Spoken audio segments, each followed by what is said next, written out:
Este vídeo é feito por fã. Caso tenha condições e deseje apoiar o autor e a editora, para que continuem com a publicação da obra, considere comprar a Light Novel pelos meios oficiais. Capítulo 6. Os dois aventureiros.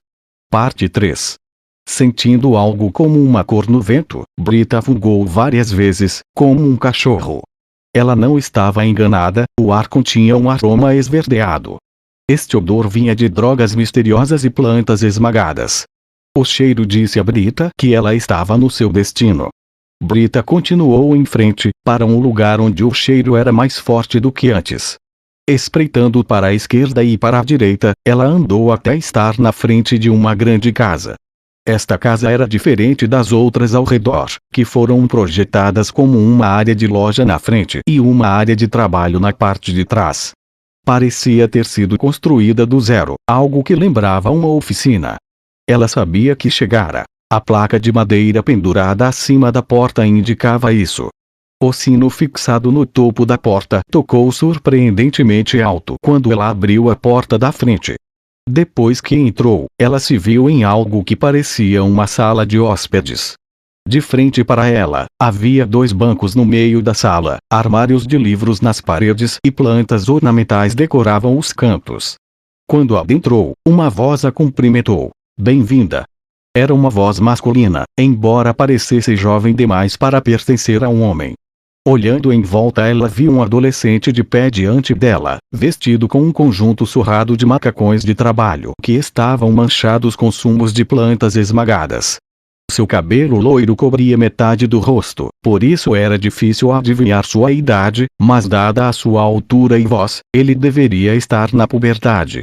Embora ele fosse adolescente, Brita podia adivinhar seu nome. Além da fama de sua avó, ele havia se tornado uma das poucas pessoas notáveis em Errantel em virtude de seu talento de nascença. Nfiria Bareari-san? Sim, sou eu. O menino, Nfiria, assentiu e perguntou. Posso saber o que deseja? Ah, sim. Espere um pouco. Brita pegou o pedaço de papel dobrado que o estalajadeiro a tinha passado e o deu para o menino. Ao receber o pedaço de papel, Nfiria o abriu e leu. Entendo, então é por isso. Posso ver a poção? Brita pegou a poção e entregou a Nfiria, que a trouxe tão perto do rosto que seu cabelo a cobriu. A atmosfera mudou. Nfiria afastou o cabelo, revelando um rosto bonito, que certamente partiria corações de muitas garotas. No entanto, naquele rosto jovial havia um par de olhos afiados. Era difícil imaginar que alguém que falava e agia como ele, pudesse ter olhos assim. Aqueles olhos brilharam de excitação. Nfiria sacudiu o frasco de poção várias vezes e assentiu. Perdão, mas não é conveniente conversar isso aqui. Você poderia me seguir para o interior da loja? Brita concordou e, sob a orientação de Nfiria, ela logo chegou a um ambiente bagunçado. Assim ela pensava, dado a carência de conhecimento na área herbalística. Na mesa havia frascos de fundo redondo, tubos de ensaio, equipamentos de destilação, almofarizes, fones, beckers, lamparinas a álcool, balanças, uma panela de aparência bizarra e vários outros itens. As prateleiras das paredes estavam cheias de ervas misteriosas e amostras de minerais. Um odor acre estava estagnado no ar. Parecia potencialmente perigoso para o corpo de alguém. A pessoa que já estava dentro do cômodo encarou as duas pessoas que haviam entrado. Ela era uma mulher muito velha e o rosto e as mãos estavam muito enrugados. O cabelo dela, que chegava até as sobrancelhas, era branco puro. Suas roupas de trabalho estavam manchadas com mais resíduos verdes do que as de Nfiria e ela cheirava a grama. Nfiria, que acabara de entrar, chamou a velha senhora. Oba-chan. O que é? Que foi? Eu posso te ouvir mesmo se não gritar. Meus ouvidos são bons e você sabe disso. Nfiria só tinha uma avó, conhecida como a maior herborista da cidade, Lizzie Bareari. Aqui, dê uma olhada nisso. Lizzie aceitou a poção que Nfiria lhe ofereceu. Enquanto ela estudava, seu olhar se tornou tão focado e aguçado que chegou a perturbar Brita. A senhora parecia uma veterana de muitas batalhas. Nisso ela não estava errada. Herboristas precisavam usar magia ao fazer suas poções e remédios e, quanto mais famoso o herborista, maior o nível de magia que eles poderiam usar. Portanto, a maior herborista de Irrantel, Lizzie Bareari, era uma combatente muito melhor que Brita. Esta poção, que você trouxe aqui, uma poção lendária? Não, será que é o sangue de Deus? De que lugar veio essa poção? E? Os olhos de Brita se arregalaram ao ouvir a indagação. Impossível, esta poção. Onde pegou isso? Em alguma ruína. E? Ah, não, é que... Não precisa dessa timidez toda. Apenas me dê uma resposta direta. Onde você pegou isso? Roubou de algum lugar. Os ombros de Brita estremeceram de surpresa. Ela não fizera nada de errado, mas sentia que estava sendo repreendida. Oba-chan, não assuste ela assim. O que está dizendo, filha? Eu não a assustei. Não, você me assustou sim.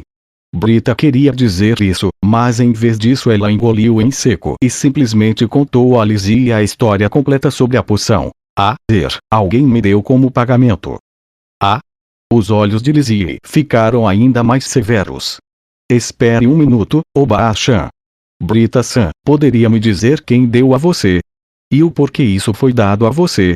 Com a ajuda de Nfiria, Brita explicou simplesmente que recebera a poção de um homem misterioso com armadura completa. Quando Lizzie ouviu, mais rugas acentuaram seu rosto enrugado. Você sabia que existem 3 tipos de poções? Sem esperar pela resposta de Brita, Lizzie continuou. O primeiro tipo, são poções feitas apenas de ervas. Essas poções agem lentamente e tudo o que elas podem fazer é melhorar a recuperação natural de uma pessoa. Não são muito eficazes, mas têm um preço bem baixo. O segundo tipo, são poções feitas com ervas e magia. Essas poções entram em vigor mais rápido que o primeiro tipo, mas ainda precisam de algum tempo para fazer efeito. A maioria dos aventureiros usa essas poções para se recuperar depois de uma batalha. O terceiro tipo, são poções feitas exclusivamente de magia. Essencialmente, uma infusão de magia em uma solução alquímica, tem efeito instantâneo. Poções assim são funcionalmente iguais a uma magia, por isso são correspondentemente mais caras. Então, qual destes 3 tipos essa poção pertence? Não consigo ver nenhum vestígio de resíduo de ervas, então deve ser uma poção de magia pura, mas... Lizzie pegou uma garrafa de poção cheia de um líquido azul e segurou-a diante dos olhos de Brita. Esta é uma poção de cura básica. As cores são diferentes, vê? As poções de recuperação ficam azuis durante a fabricação, mas a sua é vermelha. Em outras palavras, o processo pelo qual essa poção foi feita é completamente diferente do modo como as poções normais são feitas.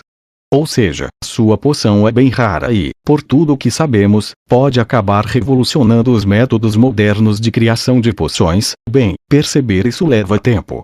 Depois de dizer isso, Lizzie lançou 2 magias. Avaliar item mágico, detectar encantamento. Depois de lançar as 2 magias na poção, um olhar de surpresa e loucura apareceu no rosto de Lizzie. Ruru. Fahaha. De repente, o riso enlouquecido ecoou pela sala estreita. Lizzie levantou lentamente a cabeça, com um sorriso terrivelmente louco no rosto. Brita ficou tão assustada com a súbita mudança de Lizzie que não só não pôde falar, como também não conseguiu se mexer. Ruku. Então essa poção é isso. Olhe atentamente para esta poção, filha. Esta é a forma perfeita de todas as poções. Está bem aqui. Nós, herboristas, alquimistas, todos no negócio de fazer poções, estudamos há tanto tempo e acumulamos tanta experiência, mas ainda não conseguimos alcançar essa forma idealizada. As bochechas de Lizzie estavam vermelhas de entusiasmo e ela estava bufando e ofegante. No entanto, manteve sua mão firme enquanto segurava a garrafa de poção e trouxe-a diante dos olhos de Nfiria. Poções se deterioram com o tempo, estou certa ou errada? Certa, pois isso é senso comum. Em contraste com a excitação de Lizzie, Nfiria estava calmo. No entanto, Brita podia sentir indícios de entusiasmo dentro dele. Ela não tinha ideia do porquê eles estavam tão entusiasmados com isso. Ela sentiu como se tivesse sido arrastada para uma tempestade que abalou os céus e a terra. Pensar que ela tinha trazido uma poção aqui que poderia colocar um olhar tão animado no rosto da maior herborista de Irrantel. Poções mágicas puras são feitas de soluções alquímicas. Essas soluções são refinadas a partir de uma base mineral, por isso, é natural que a qualidade da solução seja degradada com o tempo. Consequentemente, é preciso conjurar a magia preservação nelas. Lizzie fez uma pausa e depois falou de novo. Pelo menos sempre havia sido assim. Brita pareceu entender um pouco do que Lizzie estava dizendo. Ela olhou para a solução vermelha, com os olhos arregalados de surpresa. Este frasco. Esta poção. Este frasco de poção. Não se deteriora mesmo sem a magia de preservação. Em outras palavras, é uma poção perfeita. Ninguém fez nada assim até hoje. De acordo com as antigas lendas, a poção de cura original foi feita a partir do sangue dos deuses. Lizzie sacudiu o frasco que estava segurando e o líquido vermelho brilhante girou dentro do vidro. Claro, isso são apenas lendas. Costumava ser uma piada entre herboristas que os deuses tinham sangue azul.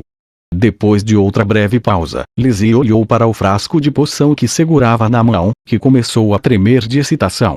Esta poção pode muito bem ser o verdadeiro sangue de Deus. Fíria continuou dando tapinhas nas costas de Lizzie enquanto ela ofegava pesadamente. Brita ficou muda de surpresa. O silêncio entre eles foi quebrado por Lizzie. Você deve ter vindo aqui para aprender sobre os efeitos desta poção, correto? Esta poção é equivalente à magia de cura de segundo nível. Deve valer cerca de 8 peças de ouro, mas dado a sua raridade pode valer ainda mais. Com isso em mente, você pode considerar algo caro o suficiente para que as pessoas a matem por isso. O corpo de Brita tremia incontrolavelmente. Para uma aventureira placa de ferro como Brita, o valor base da poção por si só já era muito alto, para não falar do valor agregado. Lizzie tinha um olhar afiado, parecia que estava procurando alguma oportunidade para fazer um bom negócio. Mesmo assim, Brita tinha suas dúvidas. Por que aquele homem em armadura completa lhe daria uma poção dessas tão facilmente? Que tipo de homem estava sob aquela armadura? Enquanto inúmeras dúvidas apareciam em seu coração, Lizzie perguntou: que tal vender para mim? Vou pagar muito bem. Que tal 32 moedas de ouro? Os olhos de Brita ficaram ainda maiores. O preço que Lizzie acabara de citar era uma quantia impressionante. Se usado de modo frugal, seria o suficiente para uma família de 3 pessoas viver por 3 anos. Brita estava confusa. Ela sabia que a poção era incrivelmente valiosa. Então, vender por 32 peças de ouro seria a coisa certa a se fazer. Parecia improvável que ela fosse capaz de colocar as mãos em outra poção como essa novamente. Mas se recusasse, ela sairia daqui com vida. Depois de ver o rosto hesitante de Brita, Lizzie assentiu a cabeça e propôs outro acordo.